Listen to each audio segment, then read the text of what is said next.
Let's learn how to modeling a trafficone in Blender. Let's first begin with the shape.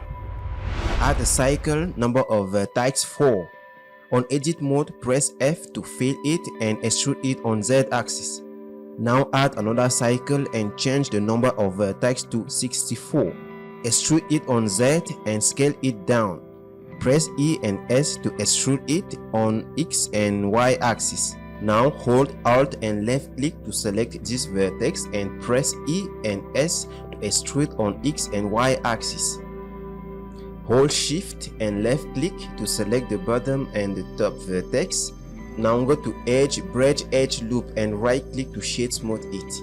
You can also scale it down if you need it, and next make sure that a ball tool is able on Adder. Now select the second cycle, then press Shift and select the first one. Now press Ctrl number plus to add a union boolean and apply it. On edit mode, delete the two bottom face and select the two edge. Now go to Edge, Bridge Edge Loops. And don't also forget to fill the top face. Now our trafficone shape is ready. It's now time to add light and material. Go to Shader Editor and go to Render View. You can also use a Blender Environment Light if you don't have one. First, enable a Node Wrangler on Add-on and now add a wave texture. Press Ctrl Shift and left click to preview it and press Ctrl T to bring up texture coordinate and mapping node. Now connect the object to vector of the mapping.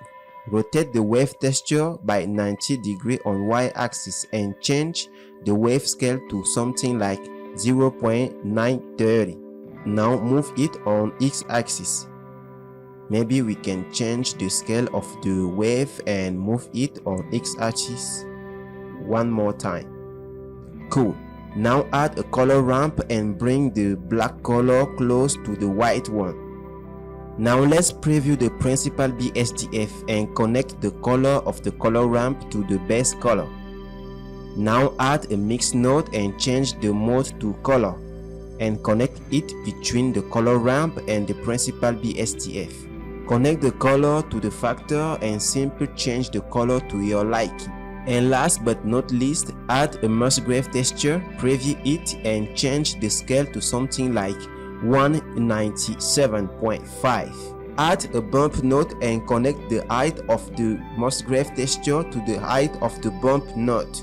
Now connect the normal of the bump to the normal of the principal BSDF and preview it. Decrease the strength and last change the roughness to your liking, and that's it. Thank you so much for watching. See you next time.